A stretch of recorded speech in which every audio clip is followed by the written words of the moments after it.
Mga nag-aaral pala ako sa CEU, di ba? Yun ang gusto ko na. CEU? Oo, CEU. Doon ako nag-enroll. Hello, social ako, no? Central Escolar University? Oo. Alam mo yung hymn ng CEU? Oo. Sige nga, kantahin mo. Alam ko yun, sa Sarah Geronimo ko Kailan pa? Oo. CEU, ang pag-ibig ko. Ay! Pagkatapos mo dyan, ang pang-lilinisin mo. Yung mukha mo po kasi ang dumi. Ito po.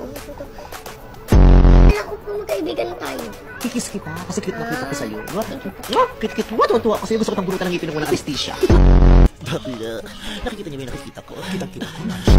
Tsaka pasensya na kayo, di mo na ako makakauwi sa atin. Mga 2 years ako dito maninilbihan, kaya padadalhan ko na kayo ng sulat, ha? Padalhan ko kayo ng pera. Tsaka ayoko naman talaga umuwi doon sa lugar na yak, ang dumi-dumi doon. Ew! I hate that place! Lunch break po. EJ Falcon? Yes! Oh, Paolo Avellino? Enrique Hill! Si hashtag Makoy! Ito na, hashtag Zeus! Zeus! Zeus Mariosep Kato niya, anong ginagawa mo sa grupo niyo na wala ka naman sa umaga kay ganda?